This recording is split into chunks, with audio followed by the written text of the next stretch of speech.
Hello, everybody. My name is Ryunn Eldred, and welcome to the Nerdgazmic podcast. I'm here with my co-host, WhiskeyNBri. Let's jump right into the small talk portion. Whiskey, how have you been? It's been like a week or two since our last episode. No, it's been a week. We did one last week. Did we do one last week? Yeah, because you just dropped the Yeah. episode a few days ago. Yeah, that's right. We did. Sorry, I am so used to We're always behind. just We continuously were, being behind. yeah, no, we are a little bit behind because we were supposed to record on Saturday, but I've been sick, and Mm. I've been tired from my new job, so we're back. We're doing what we got. You should be able to get this one It's done it's okay. by Wednesday. Yeah, I will. I'll probably edit it first half tonight and then add music and stuff I tomorrow. will apologize to everyone because I still am recovering. That you might hear a lot of sniffling this episode. I will It's try because he's to turn. crying I'll like a bitch. disappear. Okay, we're good. It's all good though because the R&R podcast is like almost a month behind in terms of like recording something. Mm, We have but plans to do it this Friday though, so episode nice. of R&R will be up on Monday as long as David and I stick to it and do an episode Friday. That's Friday pretty or much how Saturday. I've been. How about you, Tim? How have you been, buddy? I am good. I'm gonna let my small talk just lead right into my topic for the week. But Wow. I have been playing the crap for like out of the entire month of April. I want to say like towards the last week of March leading into April, I've been playing this game series that I have just let completely take over my like daily schedule. It's been like the one game I've been wanting to play just continuously. Mm. God, I was trying to think of the word there. Continuously, what? Continuously. And like I've been taking breaks from it because I had Requiem. I've been trying to go through the Silent Hill 2 remake. I've just had a bunch of other games that I've been trying to play and like I've just been backburnering it. But Life is Strange. Have you heard of that series before? I started the first one and I didn't get very far. Oof. I got to the point where the blue hair chick dies and then you reverse back in time to when you first meet her. Like, Isn't there a part when like when you guys go into the serial killer's basement or something? Doesn't the blue hair girl die oh, in there? okay, okay. I thought Yeah, you like meant very early in so the first no, game. no. Okay. So you're saying when the blue-haired chick dies, so she dies four different times throughout the game. There's a Okay, I mean problem. the first time There's, she dies. I mean so the very, very beginning of the game, like the very beginning, the like first 20 minutes, where she yeah, gets shot in the bathroom. that's as far as I got. No, no, no, no, no, no, no, no, not that early. No, because that's when she first realizes she can reverse time, isn't it? Okay, so there's a It was point when they got where in the she could serial get killer's room and there was like the it big down in the scuffle. basement in the barn. Yeah, Okay, I didn't know there was a scuffle in there for the blue-haired chick. I thought she She was got in there. so I know you can investigate it with her, but I believe the she like dies every time in the junkyard when the Hmm. serial killer comes up behind you, drugs you, and then shoots her in the head, Yeah, and I then think that's as far as kidnaps I you. got. Oh, so you're right at the end of the game. No, never mind. I might have seen that in a clip, dude. It was so long ago, dude. I'm telling you, I didn't get very far. Okay, I don't remember where I was. I guess okay. I would say I put So maybe like a solid hour and a half in the game. That's what so I'll say. first episode, you never made it out of the Yes. first episode. No. It was Awesome. fun. Prepared to have everything spoiled for you. That's fine. I But was thinking about doing it for the no. channel, but I don't know. End of March, beginning of April, I was doing Life is Strange Before the Storm, which was the prequel sequel in which you play as Chloe, the blue-haired girl, as Hmm. Brian puts it, and you explore the friendship between her and the missing girl, Rachel Amber, Mm. and you get a little bit more context clues and stuff on that. And then obviously the first game, in which was what we were just talking about, where you play as Max and you can rewind time. I have let that game massively engross my life right now. to He's where turning it's like, into a high school girl. oh god, yes, photography, Polaroids, the Polaroids. But no, it's just it's a really fascinating world, I feel. Like the game left me thinking about my own life for one, and just like the choices. Because when I decided to finally record the game, I went in with the mindset because I already knew what the final choice of the game was. So I went in with the mindset that I was going to treat the character of Chloe as if it was like you are David, where it was like you are one of my like best friends. I did before the storm making choices throughout that entire playthrough that reflected me personally. So like the stuff that plagues Rachel Amber, I compared it to like my own relationship with my own father and my own family, and like the personal stuff that went on through there as I was like talking about it and through it.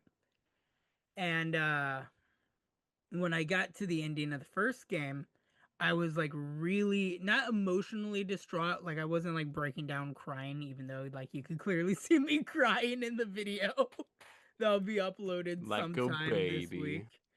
Oh, dude, it was so sad. Like I went with the ending that I was gonna canonically go with first, and then in the same video I went back and redid the ending just to see both endings. And the ending I didn't choose was the one that broke me the most. Mm. But yeah, outside of Life is Strange, which we'll touch more on here in a second. God, dude, I've just like you, I feel like I've been coming down with something lately. Like all week it's just been kind of off and on for me. I've been having like allergy migraines and stuff like that. So Yeah.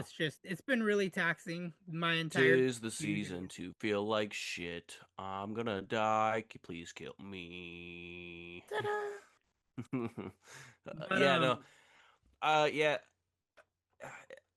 I wanted to try Life is Strange. Is that pretty much all you've been playing lately? outside of the other stuff I've been recording or live streaming, yeah. Like I recorded all 5 episodes. That's all 13 two, four, about 11 to 12 episodes worth of the game is what it took me. I recorded in pretty much a one sitting, just back to back, kind of split Damn. across 2 days. Damn. Yeah, I was really invested into it to the point of where I've even like ordered the books through Amazon because I want kind of more of the world into it. I have the books coming from Amazon. I've been digitally reading the comics while I'm waiting for the comics to ship in through Amazon because I found a place where I could read them online.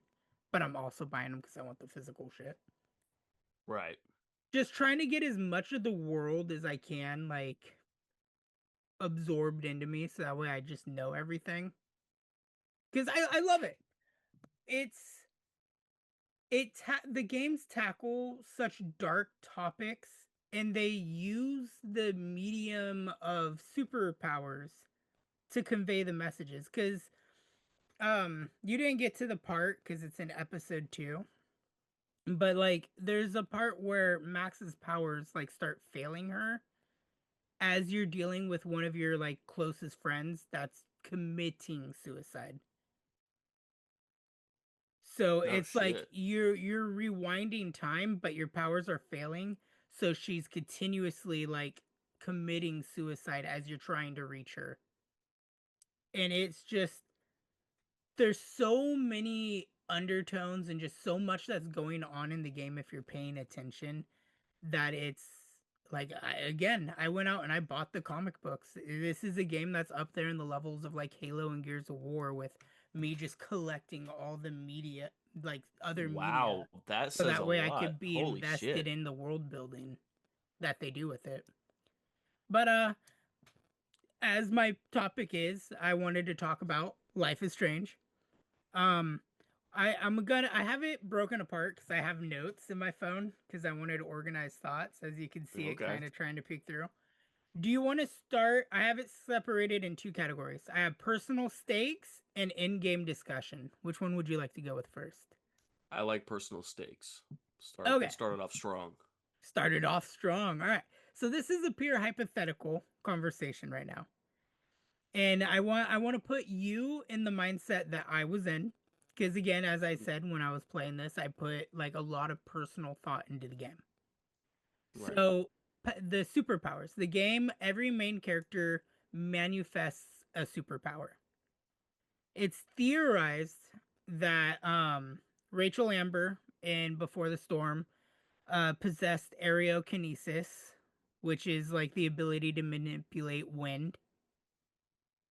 Hmm. Max from the first game, she obviously is able to reverse time, and through the comics and other games, eventually she learns how to jump timelines and different realities and just overall manipulate time as a whole. The Diaz brother, I don't know his first name because I haven't played 2 yet. He possesses the power of telekinesis.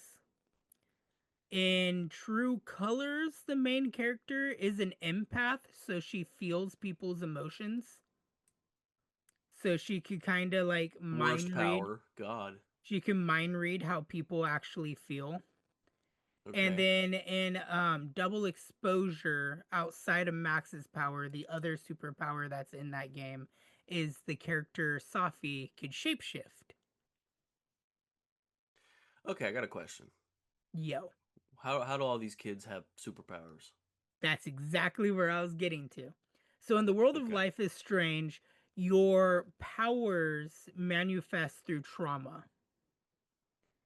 Where are my So fucking powers? that's Damn. exactly what I was saying, dude. I'm trauma 101 over here. Like, god dang, man.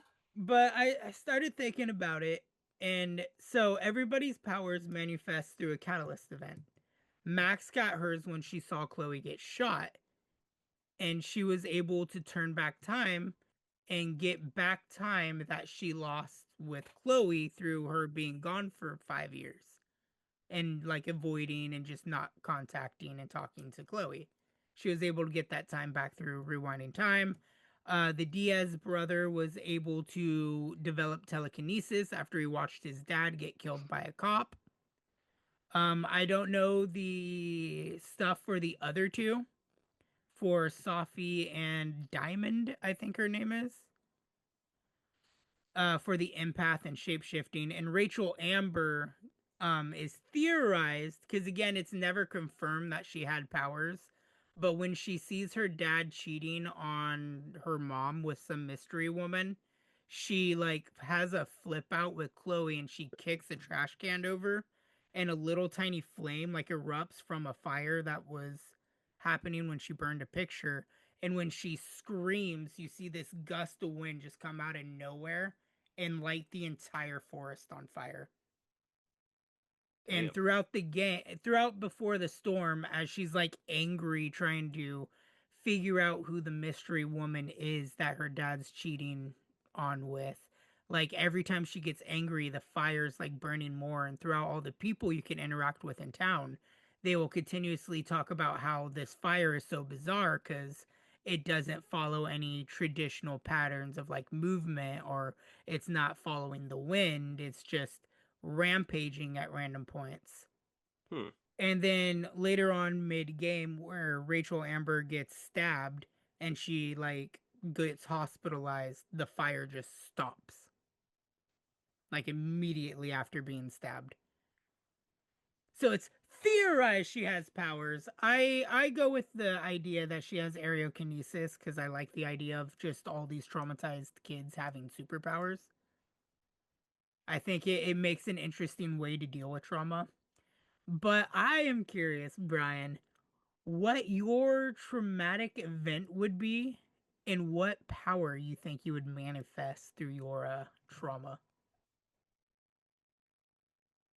Let's dive into Hmm. your life here. I'm gonna say my uncle and I have dick fingers. Your superpower would be dick fingers. Yeah, man. Is it through the traumatic experience of chronic masturbation or Yeah. My dad didn't warn me about that. No. No. I think my traumatic experience would be like I lost my parents in a car accident or something, and like I get the ability to. I'm trying to think of something that wouldn't be lame. Like I could turn invisible. I was bullied in Damn! high school, and I was able to turn invisible. Fuck you! Fuck you, because I was sitting there thinking about that as my catalyst. Well, I'm okay. I didn't mean like lame. I mean like something like because there's like turning back time, controlling wind, stuff like that. I don't want to be like I could fly, or I'm super strong. No, Well, I I'm mean, trying to think that of something. also goes with the simple fact of like the one character in True Colors. Again, don't know the name of the character, but like I think her backstory is she was like emotionally neglected by everyone, her family and all that. She never like felt emotions from anybody, and then she has a catalyst event, and all of a sudden she feels everyone's emotions, Mm, which is why it's called like True Colors. Because when people are lying to you, you feel how they actually feel. right, right.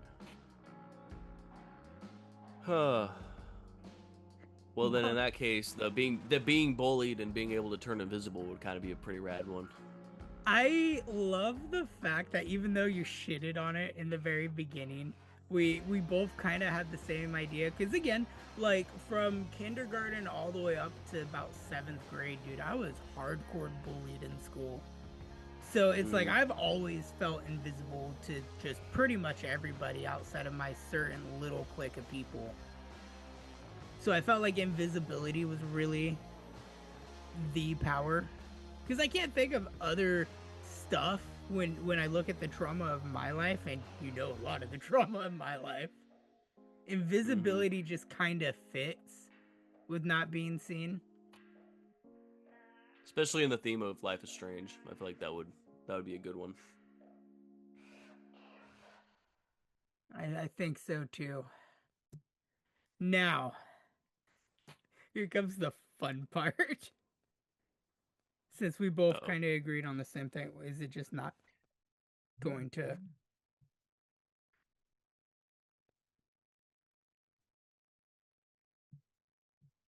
Okay, yeah, it's just not gonna let me do shit on my phone right now. Okay, so since we got the power and our trauma out of the way, I want to go over the the big question of the first game. okay. Let's say you had the ability, let's say whatever power you wanted to have. Every time you used it, like you just kept getting warned that there was a big storm coming that's going to kill everybody. But you are using your power specifically to save the one person you truly care about. Like if you don't use your power in these moments, they're going to die. So just think of like a week long like run of you're constantly using, whether it's your invisibility, rewinding time, super strength, telekinesis, whatever you're doing this all the way up to Friday. On Friday evening, you are confronted with the results of your actions of using your power. There is something that is going to happen that's going to destroy the entire town. You have no idea who's going to die or whatnot, but you are confirmed that you and the person you truly care about will survive. Everybody else can die. But you could prevent it all by sacrificing the person you care about. What would you do? So this is a hypothetical of Hypothetical. everybody or the person I care about. Yes.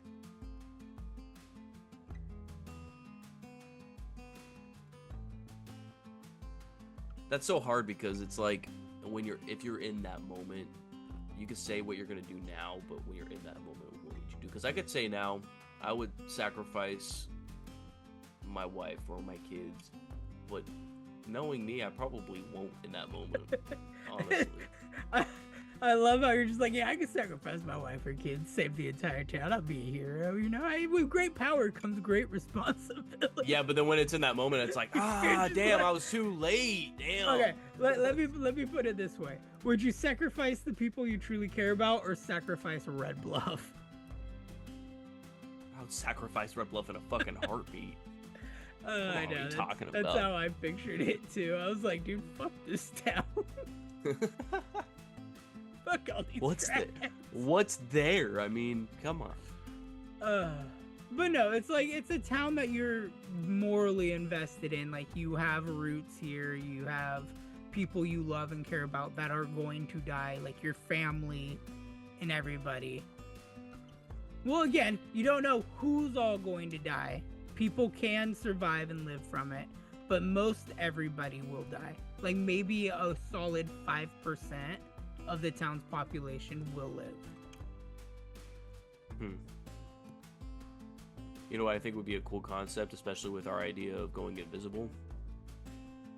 Every time you use the ability and you not knowing about it, somebody randomly in your town disappears, never be seen again. Because you're going invisible, but they're disappearing. That is honestly such a good concept. Because with great power comes great responsibility. Because then at some point you find out that that's happening. Because, you know, who knows, you use your ability in some stressful moment and you watch someone disappear. And then you're like, oh, fuck. And then the rest of the time you're like, well, do I keep using this knowing that something's going to happen? I feel like with invisibility, like, making situations where invisibility is going to be like a life or death situation is hard. Unless you're able to stretch that invisibility to somebody else too. But then again, in the moment, maybe it's like if you're contacting somebody, like touching somebody, when you do it, maybe you can make them go invisible too. But or like maybe you're in a life or death situation, someone's got a gun drawn on you, go invisible, or you're like, oh no, and it's too. I'd shoot the gun out of pure fear. Yeah, no, I mean, you just drop. You do the whole John Wick thing. Or you just go, I can't deal with this. We would make wonderful criminals, Brian. There's no God.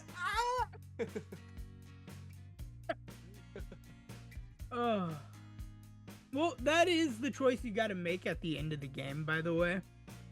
You have to choose whether or not to sacrifice Chloe, and it stops the storm that is destroying Arcadia Bay, or you let the storm hit and you save Chloe. Depends on if people were nice or not, honestly. Were they nice to me? It was a mixed like, God, it's so difficult. I'll talk about it more in the game discussion portion. But last little mini personal state question. Out of the confirmed powers like reverse time and jumping timelines, telekinesis, feeling people's emotions, shape-shifting, or aerokinesis, what power would you want? What would you like to dabble around and fuck around and find out with?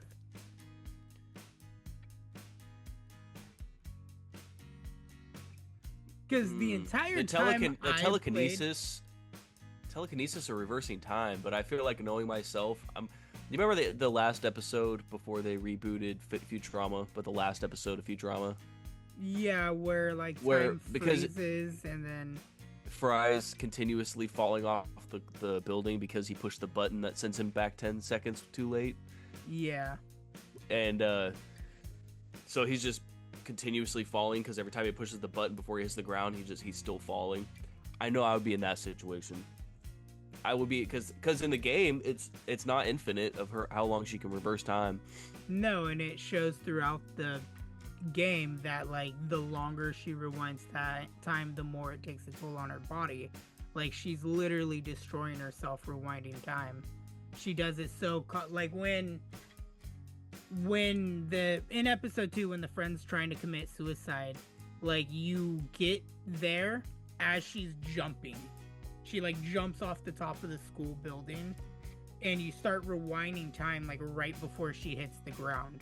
So the max of your ability is you're able to get her to the ledge. And she gets from the ledge to jump again. And you rewind it, and she jumps again. And you're just in a constant loop of watching her jump. And that's as far back as you could get until you rewind time so much that your nose starts gushing blood and time breaks. And essentially, you hold time paused in that exact moment that she's on the ledge. And then later on, you find out that she could look at a photograph and jump to a different timeline and change something that happened in the past that'll affect the future. Which, throughout the comics and other games, it kind of made it less like time travel, because that's how it's kind of presented in the first game, was time travel. But later on, they kind of make it as she's jumping into a photo to that like catalyst event of the timeline and going into a different timeline. Are you just sitting really still? Huh.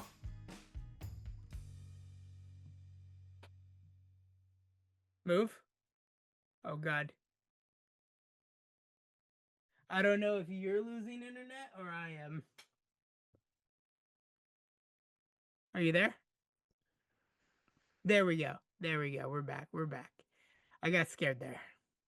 Yeah, my internet's really bad today, so I'm gonna jump into the game discussion and just kind of talk about Before the Storm and 1, because again, I haven't played the other games yet.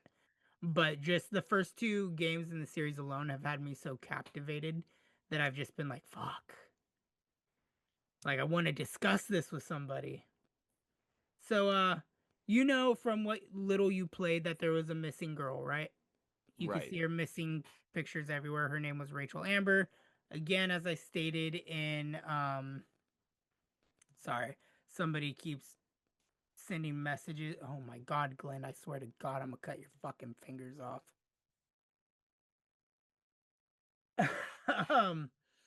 So damn. It is theorized that you remember the very beginning of Life is Strange, how you wake up from a nightmare?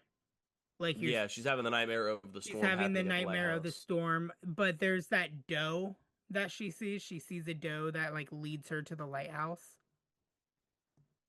So you see that doe in the real world as well.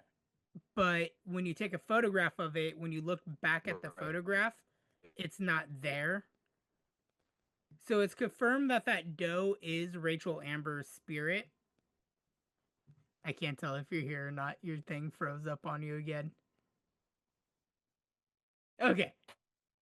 Move. Say something. Okay. Bro, you were like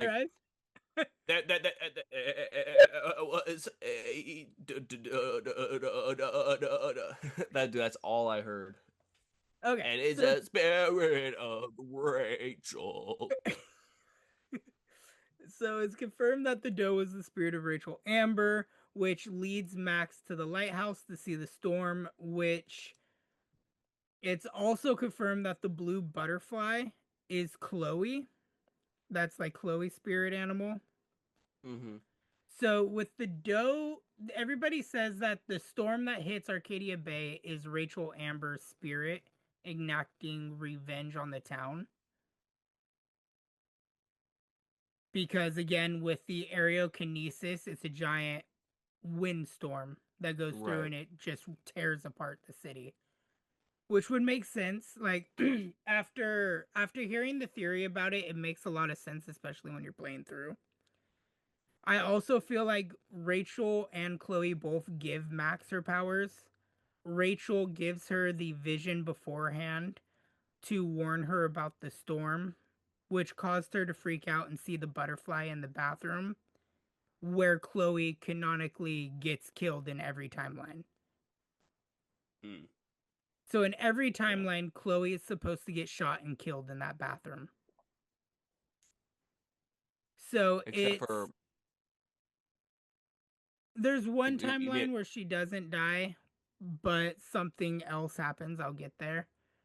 But in most timelines, Max leaves the same day, kind of around the same day her father dies. Chloe's dad dies. Um, Max's powers were always meant to be time because she felt massive guilt about coming back to Arcadia Bay and not contacting her best friend. Like she was already back in her hometown for like a month and never contacted her friend who she abandoned like right when her dad died. And she never Mm. contacted her, never messaged her, nothing. Just dropped all contact for 5 years. Yeah, smooth move. To watch her get gunned down in a bathroom. So it's theorized that the spirit of Rachel Amber, which led her to the vision to know of the storm, and then the spirit of an alternate timeline, Chloe, led her to the moment of awakening, her catalyst moment of seeing someone get shot and being able to rewind time. Which makes sense because the doe, throughout the entire game, every time you see the ghost of the doe, it is leading you to the area of where it is safe from the storm and where Rachel Amber's body is buried.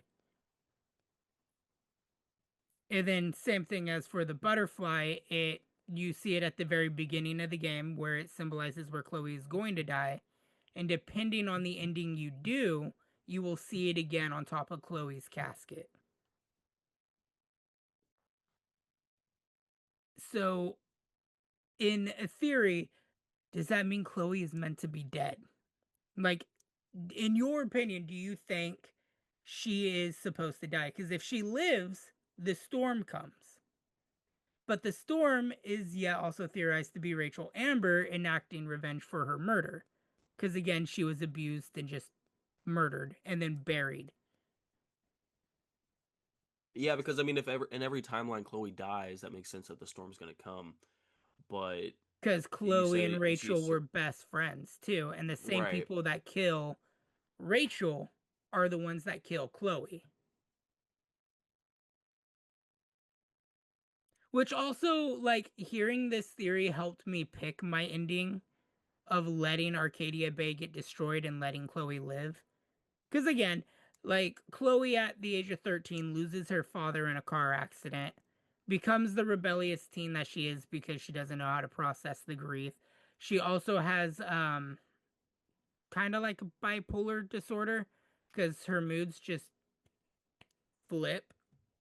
But I forget the exact or not disability, but disorder that somebody was talking about in the community that she like absolutely has because the way she reacts is typical to a person who exhibits this disorder. But I mean, on top of that, to just die, like always be I don't forced know. to die, whether it's the gunshot in the bathroom, her shoe getting Mm. stuck on the train tracks and then getting ran over by the train, the Well, timeline where you damn. the timeline where you save her dad, she herself gets into a car crash that paralyzes her and her lungs and organs slowly start failing on her. So she is confirmed that she will die from that car crash, but it's going to take a very long time and there's nothing they can do about it.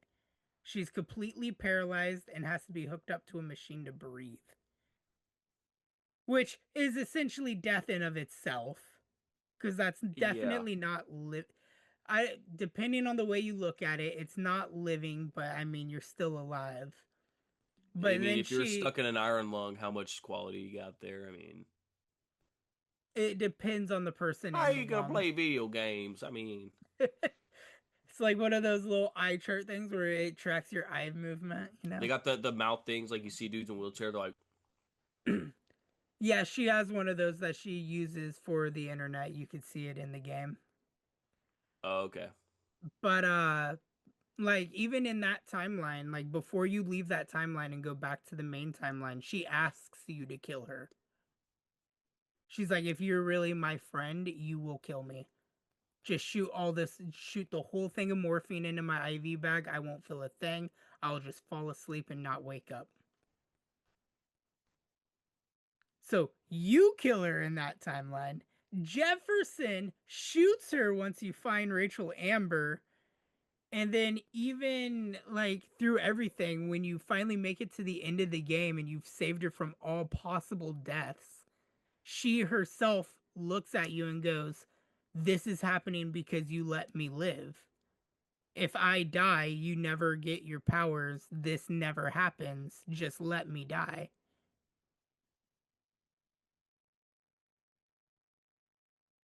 I still sacrifice the city because, fuck it, I'm not going to kill my best friend who's been through so much shit and deserves to live. Or is it kind of a mercy killing? I mean, it's I it's mean, very tricky to say because I know in the comics what really gets me, and I'm excited to actually have the comics physically to read all of it, is Max, like, after the comics take place in the timeline where you destroy Arcadia Bay. So Chloe and you like leave Arcadia Bay like the day after the storm, and a few months later you start getting plagued with like nightmares of other realities, and then Max is able to kind of jump realities, hmm. and she's able to go to like the reality where you sacrifice Chloe, a reality where Rachel Amber never died, and you're able to like see the relationship between Rachel, Chloe, and Max. And it explores like a bunch of different realities, but also goes to show that when she enters these realities, she's messing up multiple timelines. It's really intriguing. I want to read them. Huh. I don't Interesting. know. The whole entire game got me like stuck on because I know the question I asked you out of the confirmed powers, which one would you want? And during the entire time I played, I was like, dude, if I could rewind time, like life would have been so good because there could have been so much bad shit to avoid. Having the ability of foresight, I think that's what it's called, where you know of something before it happens, Yeah, which is a power in of itself. it is. I actually didn't think about that. Which would be such a good, cool thing to have, but such a disastrous because then you are your own destruction. Because if I you would know like more of something's. like a I would like more of like a spidey sense almost, like something's off around you. Have you ever seen The Knowing by Nicolas Cage? I know it's Yeah. like an alien movie or an angel movie because they're not aliens, they're angels. Yeah, the aliens are angels. Angels are aliens, something like that. But he like knows of all these events before they happen. Hmm. It's kind of like that of like let's say I was able to know you would die in a car crash like 3 days from now. And I know every detail leading up to that moment. So I could be like, hey, Brian, you should just really not go to work on Friday, you know? Just don't go to work Friday. Brian, you really shouldn't go to work on Friday. Brian, listen. Meanwhile, I'm bopping in You're my gonna car. you're gonna be driving down the road, listening to music, acting like a jackass. And Jamming to Sabrina Carpenter. I'm like, you're gonna be jamming out to Espresso by Sabrina Carpenter. no, no about And the me. No, no, second no, no, it no, turns to no, wet, no, no, no, you're no, gonna no. get hit by a drunk driver. Would you At believe 6 in me? the morning. Damn. Would you believe me if like I was dead serious, 100% dead serious, came to you and was like, you are going to die this day, this way, at this time? I feel like if anybody did, I feel like if some random stranger walked up to me and said, like a fucking Oblivion NPC, you're gonna die on Thursday at 9 a.m. I'm gonna be like, huh? What?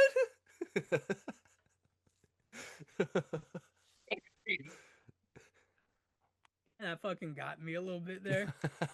I could just say it just, oh, traveler. Travel. Beware, do not go to work. Do not go to What are you work. gonna do? Yeah. No, I'd probably listen. It's it would also be one of I those would things because also if you change an event, because then it's just like with Max's rewind powers. If I had the ability of foresight to know when you're going to die, that just changes the inevitable. You're always going to die. You're not going to live forever. I would also like if you were able to have that foresight to let me know that you have it, and then I would really Yeah, believe you. but it's just like in Life is Strange when Max tries to explain that she could rewind time. It becomes this whole game in the act of irresponsibility. Because then Chloe's like, oh, I could get away with all this stuff. I could rob this store right now, and you could just rewind time if I get caught. How would I prove to you I have the ability of foresight? Because I'm going to tell you right now, your mind is going to go to the same place mine and David's went to, the lottery. What better way of being able to say you could predict the future than win the lottery? Sports betting also. Sports betting. Well, I mean, in general, gambling. Mm-hmm. And then with the whole, Spider-Man saying with great power comes great responsibility, what is the responsibility of knowing foresight? I'd be able to None, know. baby, none. And would it be something that you would be able to just call at whim, like, oh, when's the world gonna end? Ah, April 23rd, 2026. What do you know? What a crazy date to throw out there. what a very what a very crazy day. I'm be watching out 2 days from now. Damn.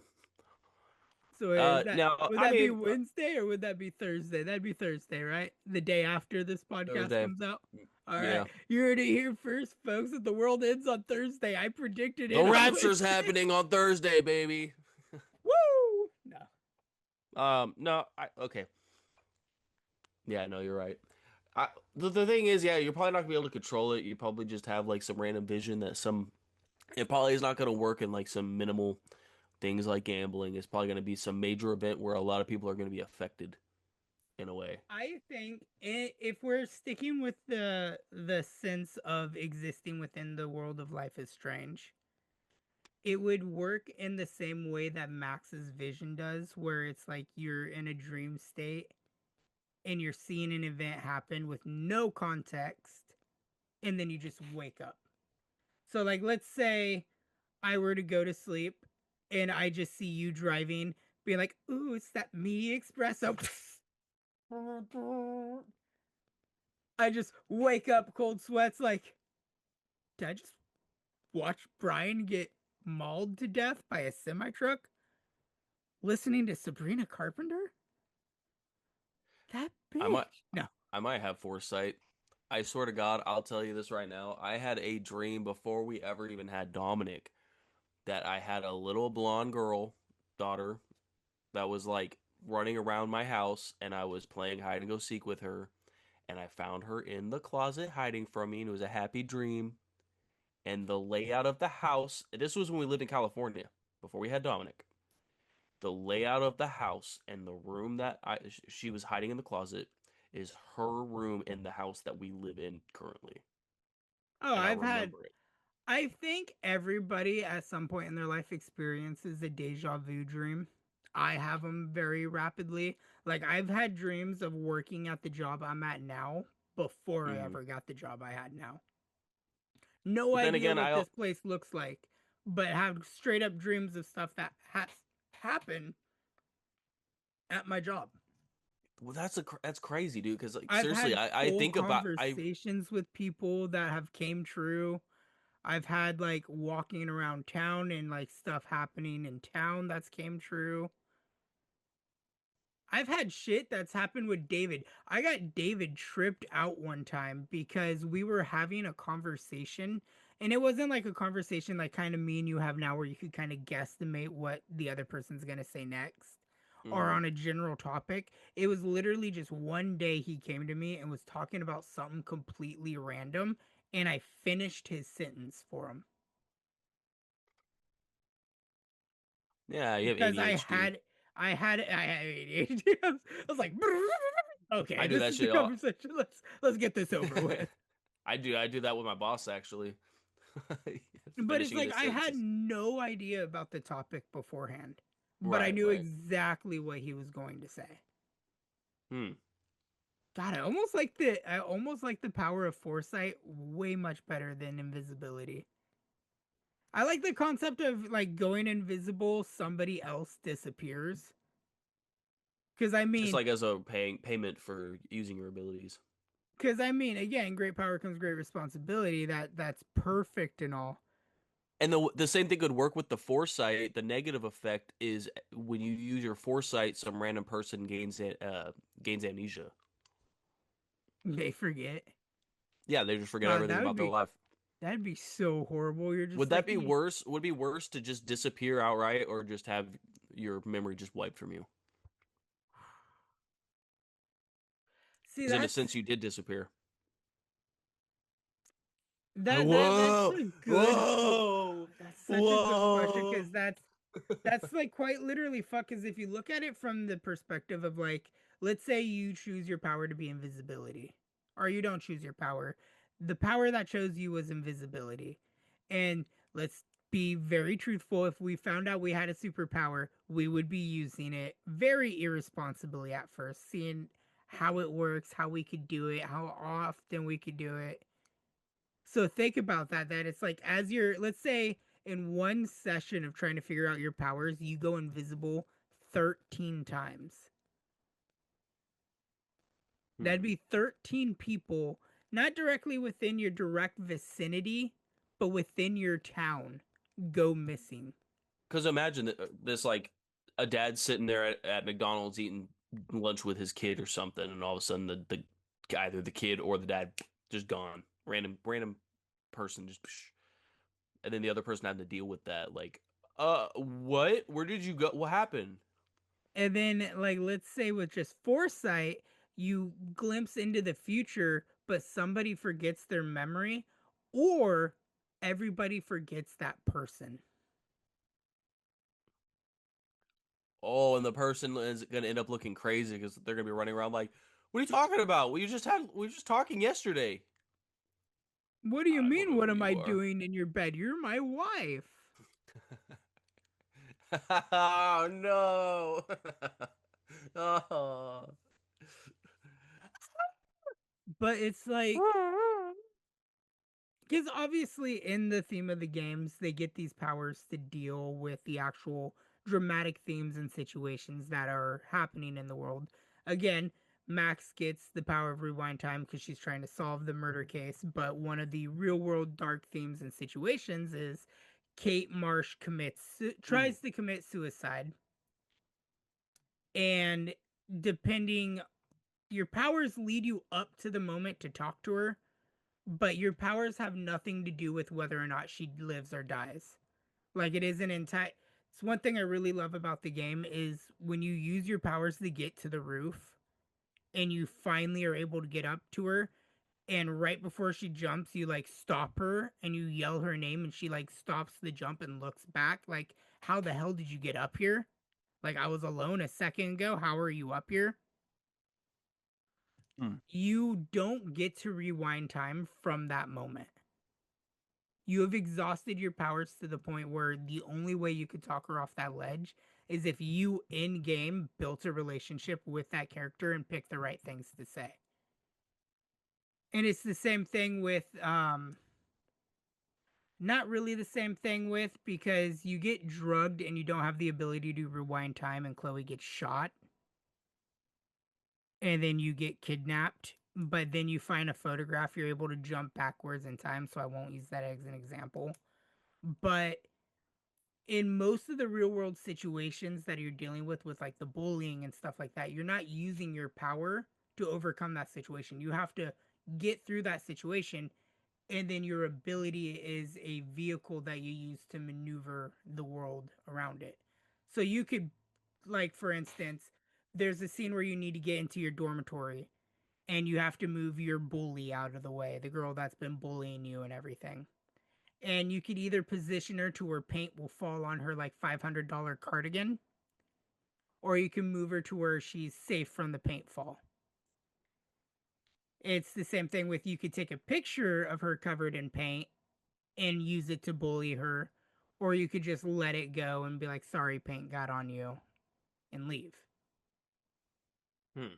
So it comes to the point of responsibility with your power of whether or not you're going to use it for good, for bad, for self gain, for helping others. Because there's also another character in the game that every single chapter there's something bad that happens to her. It doesn't kill her, but it's like you are able to rewind time and warn her and be like, "Hey, duck!" and a ball comes flying at her head and like shatters a window, or a truck splashes water on her, or she gets like pushed into a pool and just other stuff. It's, do you use your power in that way to overcome like helping other people for your own self gain? I don't know. It's I would use my powers if it's funny. you're just like, oh, he got kicked in the balls. Oh, he got kicked in the balls. Oh, he got kicked in the balls. AFB all day long, baby. Yeah. No, I don't know. It would depend situation to situation. Like the whole bully thing. Nah, fuck that bitch. I'm gonna drop some paint on her. Probably won't take the pictures and bully her back, but I'm gonna make sure the paint gets on her. Right. I don't know. Situation like It's that, like I've just been so engulfed into the world. And it's like, even just having this conversation with you, a person who hasn't really played the game and dived into it, which I highly recommend you do. You will cry. well, I know you'll cry. I was thinking about recording it, but I mean, I I'll probably would forget. I don't know any of these choices. You have not led on to what choices to make, so I'll probably still be able to play it I pretty much would vanilla. I will. highly recommend doing Before the Storm first. Okay. Only reason why I say that is just because it gives you a little bit more context clues on who Rachel Amber was. And it gives a little bit more context between Max and Chloe. Because Before the Storm is shorter. It's 3 episodes and then a mini episode, whereas the actual Life is Strange is 5. Mm-hmm. But it picks up pretty much right after Max leaves out of Chloe's life. It's like a year later after her dad died, so she's like emotionally damaged, dropping out of school. Like extremely, like when you read through her journal that updates like every other section, you're able to look through and see how she feels. Like she is extremely hurt by Max leaving and not talking to her. And you get to see how much like meeting Rachel Amber like meant to Chloe, and then the relationship obviously that you build with her. See, being able to see firsthand like what I mean by the aerokinesis, with her being able to control wind, because it's not something she does consciously. She's like just literally having a freak out because her life's falling apart in front of her, and she does what like, I'm sure you've had a moment like that too, where you've just been so emotionally overwhelmed that you throw something, you're just yelling, Oh yeah, yeah, looking for that absolutely. release. It's during that like release of raw emotion that you see the wind. And it's not like a subtle like gust. You see physically the wind move around her and just pick up that fire and just burn the forest. It's a really powerful scene. Mm-hmm. And I think it made my experience playing the first game better, because when I get into the first game, because obviously Before the Storm was made afterwards, um you don't get a lot of context clues between Max and Chloe, because the whole game's through Max's perspective. And if I'm being honest, the entire time you spend time with Chloe for like the first 2 episodes, she's kind of just like, you left me, you abandoned me when my dad died. Just she pissed she's off at her. she's hurt, obviously. She's like extremely hurt, but at the same time she's also just kind of dealing with like, this is the best week of my life. My best friend came back. My best friend has been manipulating time to save my life. Like, not in a like pick me girl kind of way, but in that situation where if you put yourself in her shoes, like, it'd be saying that you dropped out of my life for 5 years, randomly came back, and in the span of coming back for like 1 week, like, you've saved my life. You've been there with me like every single day. You're helping me find like my murdered best friend that replaced, you helped me find David who replaced you after you moved away. Like, you know what I mean? No, that's not true, David. That was a hypothetical. Hypothetical, David. Hypothetical. No, you and David were really close before I left. You guys have always been buddies. Yeah, we've been really close. I want to say I do think me and you were closer because you have those high school years. I was friends with you in high school, whereas me and David weren't friends in high school. We knew of each other, we just never talked or hung out. We we don't ever forget where we came from. No, dude, banana bread. Banana PE. bread. Shaking our dicks together. No. Yeah. Yeah. Man, But no, it's like easy. I won't lie. When I was going through playing the game, you were like one of the key people that I thought about in that situation. Oh yes, oh, I was thinking about little old Brian and being oh, like, oh, would what I let Brian die for 100 crackheads, or would I kill 100 crackheads for Brian? is the whole trolley concept? Oh yeah, Would you no, kill a? that's Would you flip the switch and kill 100 crackheads for me? I'm gonna but kickflip yeah, that no. bitch into those crackheads. Yeah, no, it's God, it's out of all the games I've played this year, including Requiem, it is like the top of my list of my favorite game this year. And that game came out in 2015. Has it been that long since that game came out? The first game released in 2015. They did have Reunion, which came out this year, which is the ending of And aren't they Chloe all and older Max's. now? They're our age. Yeah. They are literally our age. So don't you fucking use the word old. I said older. I said older. Er. It doesn't matter if you have the ER in there. It's still Clip that. Clip that. Everybody. Clip that. Clip that. oh. You got baited. Nah. I you are a masturbator, aren't you? Yeah. No, it's just in terms No. of story, like as much as I love Requiem, because Requiem as of right now is my game of the year. Oh yeah. 100% is my game of the year. That playing Life is Strange just made me bawl. Like when the last episode comes out, I want to say at the end of this week, because I still have I think 4 episodes left to edit in it. Ah.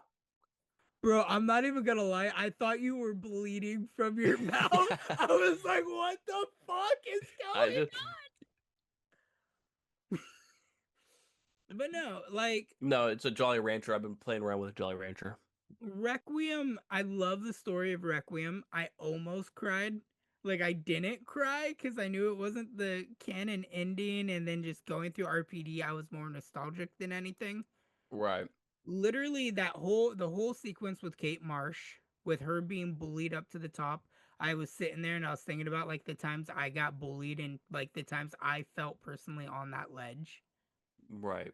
And I was like, I don't think I cried, but I could tell I was like very teary eyed and like kind of holding it together. That ending. When I got to the ending of sacrificing Arcadia, I just was like, I killed a bunch of people.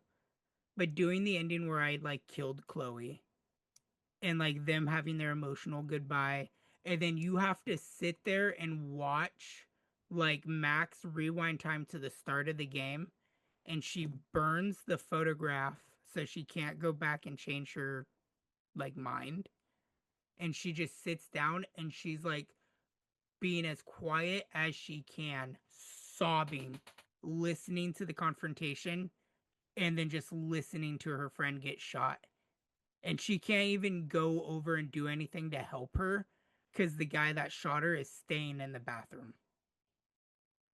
So she sits there and has to listen to her best friend die. That, again, for the entirety of the game, you've been fighting tooth and nail to keep alive. Well, and the And fact it because was just like, I started bawling. so it's also the fact of before she got shot in the bathroom, that Max still hadn't made contact with Chloe yet, right? No. So Chloe So, still thinks that Max is just gone. abandoned her. Yeah. So she dies thinking that she had And nobody. Max knows this too. Like Max knows when she goes back in time, like Chloe would have no memory of anything you guys did together, would have no closure on what happened to Rachel Amber. Like nothing. And then not only do you have to listen to your best friend get shot and killed, but then you know everything that's going to happen up to that week. You know Kate Marsh is going to try to commit suicide. You know that you know that somebody and another person are going around drugging students and abusing them and doing really bad shit. You know all this stuff that you have to make right, but the one thing you could not go back and fix is your best friend's life. And then not only that, but you have to deal with her family and everything. It's so sad. And you have to watch her, and it's like, I don't know if my game bugged and it dropped all the audio, but it made it so much worse because the entire time you're watching it, it's just dead quiet. No sound. So you're dealing with all this in just silence, sitting there with it. And then the ending of Jesus. it was just very beautiful because as you're watching her body get lowered into her grave, the blue butterfly from the beginning of the game comes down and just lands on the coffin, which solidifies the fact that that was Chloe from the very beginning. I just realized I was so into what you were talking about. I looked at myself in the screen and I looked so sad. I was just like, It's it's so fucking sad, dude. I literally sat there and just kind of cried. Like I had a solid 10-15 minute cry and just sat there and was just like, dude, like it wasn't even the game. Like it sounds like to therapy. speak honestly, I sat there and just cried about my own life and like choices and regrets and just that want to be able to go back in time because I think about that all the time. I have conversations with David daily about like I wish I could go back and like warn my past self about like my dad or warn my past self about like some of the bad shit that's going to happen to me or that I'm forced to do or like shit that I wish I could protect my younger self from. And it's Yeah. like seeing the result of that action, that knowing to have that power, you still can't really change anything. And to go through all of that and just be back at square one is like, That's why I went with the ending I went with. I was like, there's no way I could do all this shit and fight as fucking hard as I fought to keep Chloe alive for her to like I get it. The end of the game, Chloe is begging you to. She's like, you know what? I'm tired of being selfish.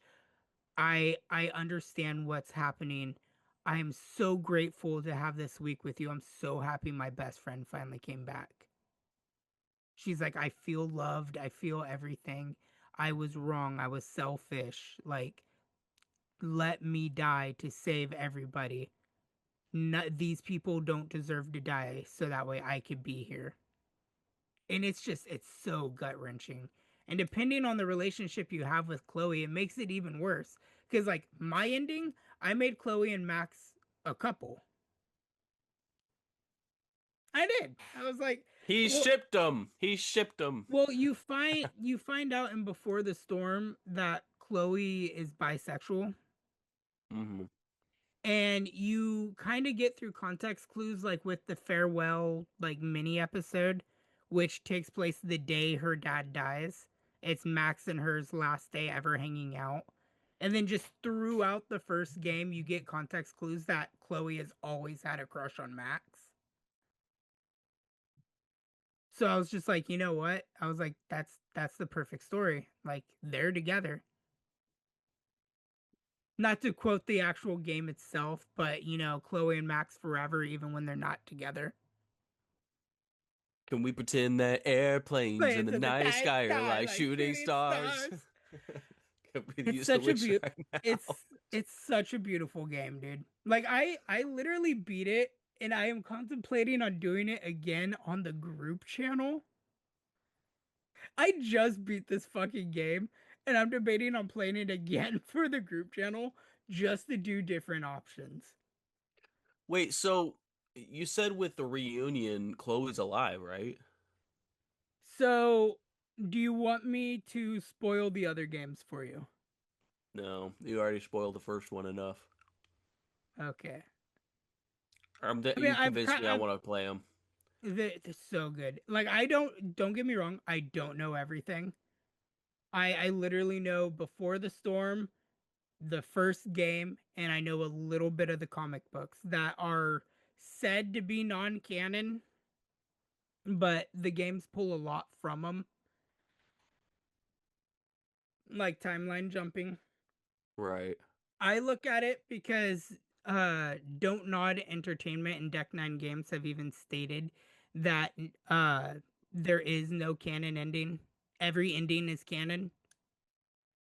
Hmm. And they Deck 9 Games proves that with Double Exposure and Reunion, the last two games in the series, which both you play as Max in both of them. So they do make it in a way where both ending, no matter what you choose, is canon. And they Okay. I've already seen in the new game how they kind of tackle and handle it, which is intriguing. Kind of BS because it's I don't want to spoil it for you. We got to retouch on the subject when we both get all the way through the series. Yeah, I just need to figure out my situation for my editing software Are situation. are you not liking Da Vinci? I haven't started using it yet. I was so bummed out with what happened with the fake Da Vinci. I Edit, I re should have told you. I was Editing that second video or that video for the second time and putting so much effort into it, and then it ended up being like, like we said, it's free. You get a 90-second clip of your whole video. Your whole video, it's an hour and a half long. No, you get 90 seconds, motherfucker, unless you want to pay for it. I'm like, give me the watermark at least. yeah, I'll take because I'll take the watermark at this point. Markiplier uses Da Vinci. Really? Granted, I think at this point in time, having the money he has, he probably paid for the full thing. But I know a lot of people that, because I even thought about switching to DaVinci as well, going from Adobe to DaVinci. And a lot of people that I've read forums about or have talked to does say DaVinci is free. You get Okay, more stuff if you pay for it, but you're able to do everything for YouTube for free. gotcha. I'll probably have a lot less memeing going on in my videos, but I'll figure out a way. I so wish we could keep piggybacking like we were for Adobe. I think it's so stupid.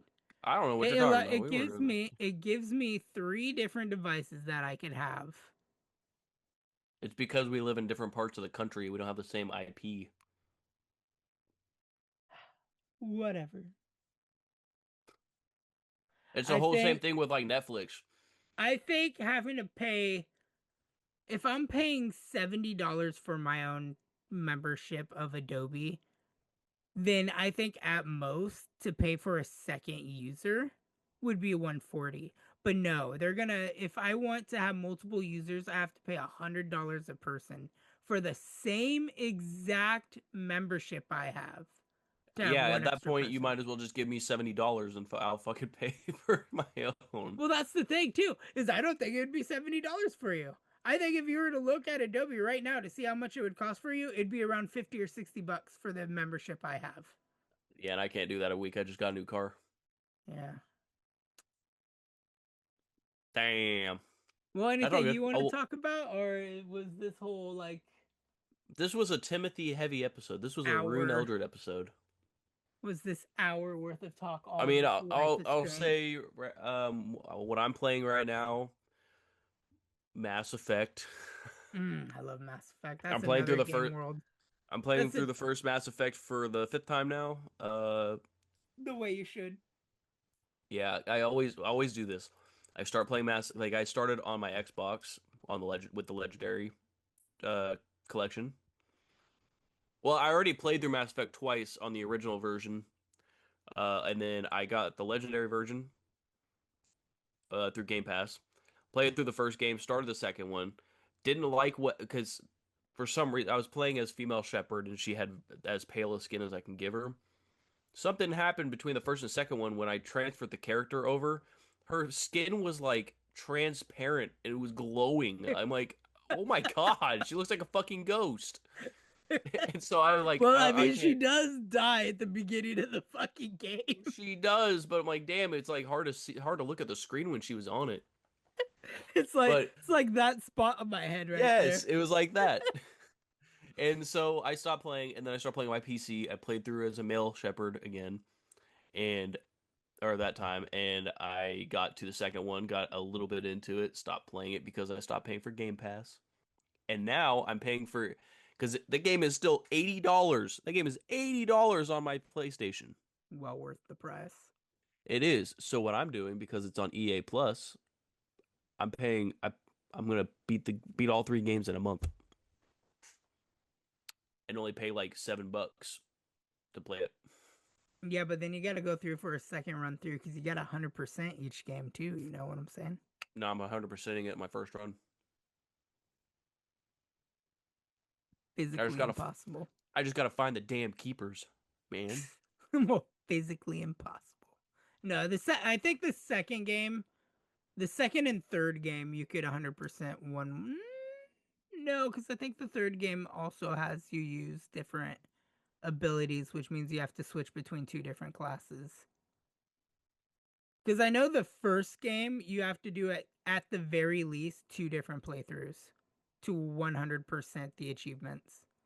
For what abilities do you need? Do you need like bionic or Yeah, they have stuff that's tied to being able to use every weapon and being able to use the biotic and kinetic abilities okay, so it's probably just because the biotic and the kinetic energy because you can use all four weapons in the first game. with any.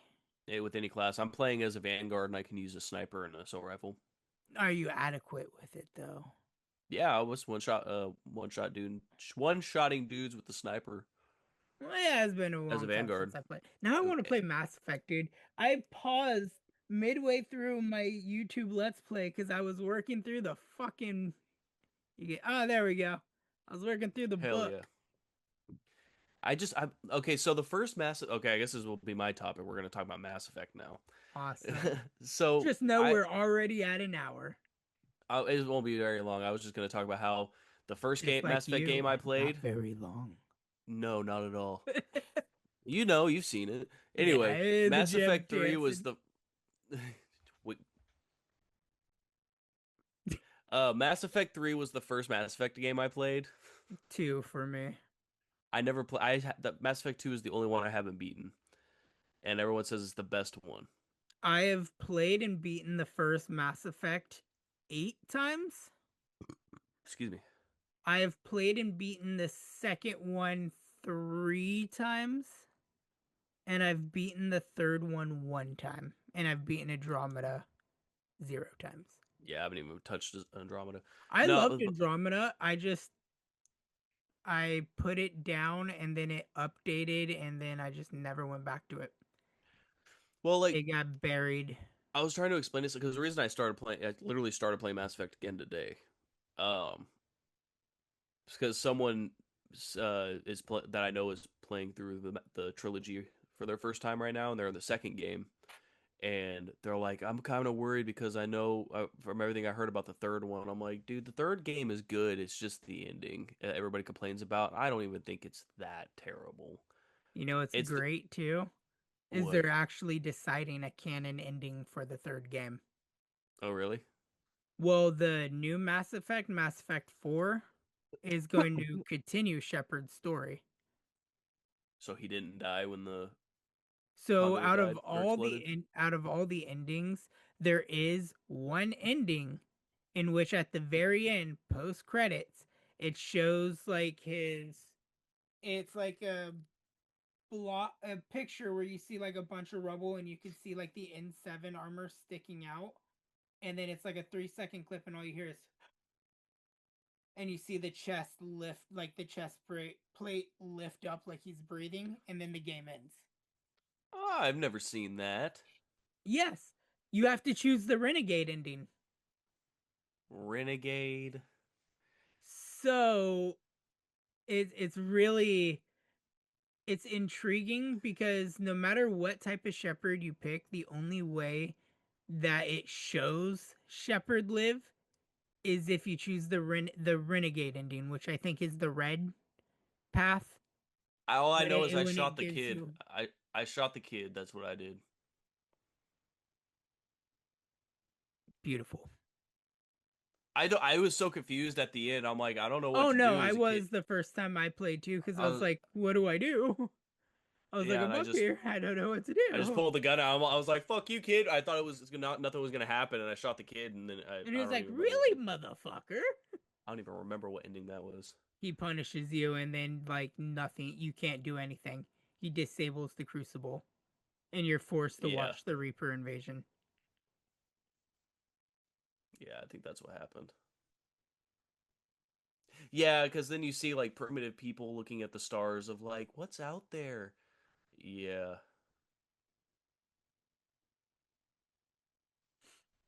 Okay. I love Mass Effect though. Well, this time I'm gonna do better. I don't know. And the multiplayer was hella fun in Mass Effect 3. Oh my god, dude! I wish the Legendary Collection brought the multiplayer back. The If you have the 360 version, the servers are still alive. I don't. I was borrowing somebody's The copy. My Facebook group for Mass Effect, they continuously talk, and even the Reddit group I'm a part of, a recent continuously talk about like when they're gonna do a server run, so that way everybody could jump in and like do some multiplayer rounds. Even the multiplayer for Andromeda was fun. Me and David did a bunch of that when Andromeda first came out. Yeah, I need to play Andromeda too, but I just know everybody hated it. I don't even, I think it's because people were saying it didn't feel like Mass Effect. It just didn't Yeah, feel right. it just didn't. A lot of people said it didn't feel right, and then to do a Mass Effect without Shepard, but have so much stuff that references Shepard. Yeah, it's almost like we do a lot of food metaphors, but it's like almost like, oh man, I've been thinking about a cheeseburger all day, and someone hands you a chicken sandwich and then holds up a picture of a cheeseburger. Don't let your dreams be dreams. And you're just like, I want that. I want that. It couldn't even be a crispy chicken sandwich with the It's a grilled tomato. chicken sandwich. Grilled chicken It's a sandwich. boiled chicken sandwich. And it's not even seasoned. Ah, And it's on wheat bread. It's on wheat.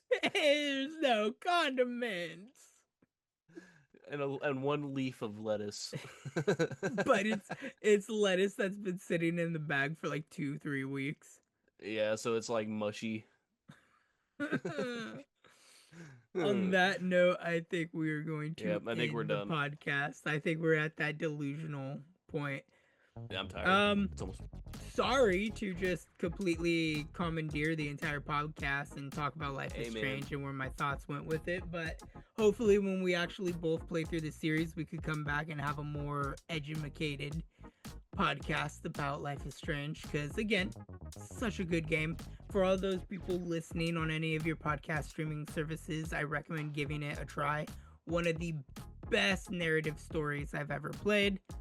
If you guys are watching on the vidcast version on the Nerdgazmic Goodfellas YouTube channel, make sure to check the links below. Try to find this podcast on any of the podcast streaming services.